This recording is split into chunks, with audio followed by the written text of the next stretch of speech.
തൃശൂരിലെ അതിരൂപതകളിലെയും പള്ളികളുടെയും അരമനയിൽ കയറിയിറങ്ങി വോട്ടുറപ്പിച്ചാണ് തൃശൂരിൽ നിന്നും സുരേഷ് ഗോപി വിജയിച്ചു കയറിയത്. കേരള ചരിത്രത്തിൽ ആദ്യമായി താമര ചിഹ്നത്തിൽ വിജയിച്ച സുരേഷ് ഗോപിക്ക് കേന്ദ്രമന്ത്രി സ്ഥാനമാണ് കേന്ദ്ര സർക്കാർ നൽകിയത്. ജയിച്ച് ചൂടാറും മുമ്പ് തൃശൂരിൽ പറന്നിറങ്ങിയ സുരേഷ് ഗോപി വോട്ടർമാരുടെ സകല പ്രശ്നത്തിലും ഇടപെട്ട് സൂപ്പർ MP ആയി വിലസുകയായിരുന്നു. എന്തായാലും MP സ്ഥാനത്തിന് വർഷം 1 പഴക്കം വന്നതോടെ പഴയ വീര്യം തന്നെ ആറിത്തണുത്തു എന്ന് പറയാം.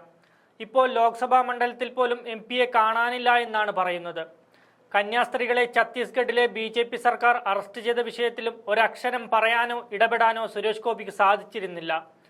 തൃശൂർ മണ്ഡലത്തിലെ ക്രൈസ്തവ സഭകൾ പരസ്യമായി സുരേഷ് ഗോപിക്കെതിരെ തിരിഞ്ഞെങ്കിലും ഇപ്പോഴും MP മിസ്സിംഗ് ആണെന്നാണ് പരാതി. ഇതിനു പിന്നാലെ തൃശൂർ MP സുരേഷ് ഗോപിയെ കാണാനില്ല എന്ന് ഈസ്റ്റ് പോലീസ് സ്റ്റേഷനിൽ പരാതി നൽകിയിരിക്കുകയാണ് KSU ജില്ലാ അധ്യക്ഷൻ ഗോകുൽ ഗുരുവായൂർ. ഇമെയിൽ വഴിയാണ് കേന്ദ്ര സഹമന്ത്രി കൂടിയായ സുരേഷ് ഗോപിയെ പരിഹസിച്ചുകൊണ്ടുള്ള പരാതി ഗോകുൽ നൽകിയിരിക്കുന്നത്. ഛത്തീസ്ഗഡിൽ കന്യാസ്ത്രീകൾ അറസ്റ്റിലായ ശേഷം സുരേഷ് ഗോപിയെ മണ്ഡലത്തിൽ കാണാനില്ലെന്നും തിരോധാനത്തിന് പിന്നിൽ ആരെന്ന് കണ്ടെത്തണമെന്നും പരാതിയിൽ പറയുന്നുണ്ട്. അടുത്ത ദിവസങ്ങളിലൊന്നും തൃശൂരിൽ സുരേഷ് ഗോപി പങ്കെടുക്കുന്ന പരിപാടികളില്ല. MP ഓഫീസിൽ ബന്ധപ്പെട്ടിട്ടും കാണാൻ കഴിയുന്നില്ല. MP എന്ന് വരുമെന്ന് അറിയില്ല. സിനിമാ ഷൂട്ടിങ്ങിനായി പോയതാകാം എന്നൊക്കെയുള്ള അവ്യക്തമായ മറുപടികളാണ് കിട്ടിയതെന്നും ഗോകുൽ പറയുന്നുണ്ട്. സാമൂഹ്യ മാധ്യമങ്ങളിലും സുരേഷ് ഗോപിക്കെതിരായ പ്രചരണങ്ങൾ നിറയുകയാണ്.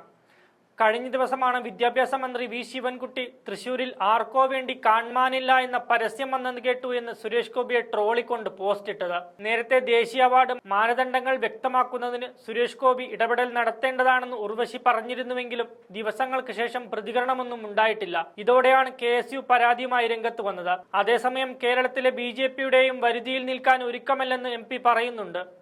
കേരളത്തിലെ BJPക്കാരുടെ എന്നും പുച്ഛവും പരിഹാസവും മാത്രമാണ് സുരേഷ് ഗോപിക്കുള്ളത്. തന്നിഷ്ടപ്രകാരം നടക്കാൻ ആഗ്രഹിക്കുന്ന സുരേഷ് ഗോപിക്ക് BJP എന്ന ചട്ടക്കൂടിനുള്ളിൽ നിൽക്കാൻ താല്പര്യമില്ലെന്ന് പണ്ടേ തുറന്നു പറഞ്ഞിട്ടുമുണ്ട്. നേരത്തെ ഹേമ കമ്മിറ്റി റിപ്പോർട്ടിന് പിന്നാലെ ആരോപണ വിധേയനായ MLA മുകേഷിനെതിരെ BJP സംസ്ഥാന നേതൃത്വം നിലപാട് ഘടിപ്പിച്ചപ്പോൾ മുകേഷിനെ ക്രൂശിക്കരുതെന്ന് പറഞ്ഞാണ് സുരേഷ് ഗോപി രംഗത്ത് വന്നത്.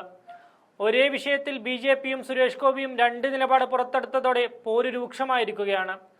BJP വോട്ട് കൊണ്ട് വിജയിച്ച സുരേഷ് ഗോപിക്ക് എന്തുകൊണ്ട് സംസ്ഥാന നേതൃത്വത്തെ അംഗീകരിച്ചുകൂടാ എന്ന നിലപാടാണ് നേതാക്കൾ സ്വീകരിക്കുന്നത്.